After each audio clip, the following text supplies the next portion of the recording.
منگوارہ سے 13 کلومیٹر جنوب میں گاؤں اسلامپور کی آبادی 22,000 کے قریب ہے۔ اس گاؤں میں بے روزگاری نظر نہیں آتی۔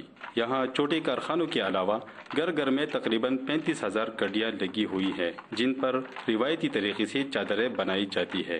یہ چادریں ایک صدی سے اس گاؤں کی پہچان ہے۔ میرا باپ اور میرا دادا یہ کام کر رہے تھے۔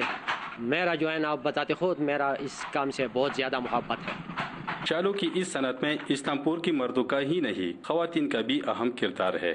آمینہ کی شوہر معذور ہے تو وہ خود گھر میں رہتے ہوئے بھی کام کر لیتی ہے۔ منگٹولی زنانہ خپل محنت کو، ہم سبھی خواتین محنت کرتے ہیں، آمدنی کبھی کم ہوتی ہے اور کبھی زیادہ، اور اس سے ہم اپنی ضروریات پوری کرتے ہیں۔ گھر کے کام کاج کے ساتھ تھوڑا کام کر دے تو یوں یا 200-250 روپے کما لیتے ہیں۔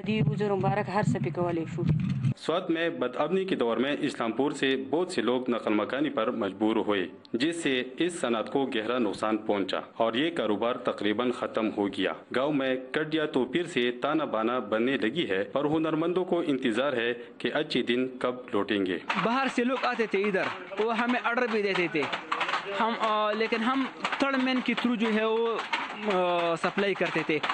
تھرڈ مین کا وہ لوگ جو اس چیز کے پاس لائسنس ہے، جو ایکسپورٹ کرتے ہیں پہلے سے، اسی کے تھرو ہم کرتے تھے، لیکن کچھ نہ کچھ ہوتا تھا۔ ابھی تقریباً بالکل زیرو ہے، باہر جو ہے وہ ابھی ہمارا مال نہیں جا رہا ہے۔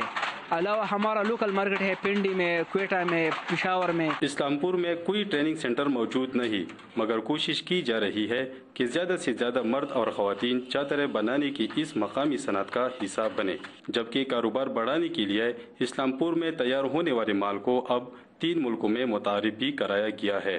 سولر بابن وائنڈنگ مشین لوگوں کو دی ہیں، یہاں پہ ٹریننگز بھی ہم نے دی ہیں، کڈیا بھی خواتین کو ہم نے دی ہے تاکہ وہ فل ٹائم کام کر سکے اور جو وہ کرنا چاہتے ہیں اس انڈسٹری کے اندر وہ کر لے، اور ہم نے ان کو اس قابل بنایا کہ یہ یورپین مارکیٹ میں بیچنے کے لیے پروڈکٹس تیار کریں۔ اسلامپور کے رہنے والے نسل در نسل چادریں بناتے آ رہے ہیں۔ ان کا کاروبار چلتا رہا تو نہ صرف گاؤں خوشحال ہوگا بلکہ وادی سوات کی ایک خوبصورت روایت بھی زندہ رہے گی۔ Muhammad Ashraf Khan, Voice of America, Swat.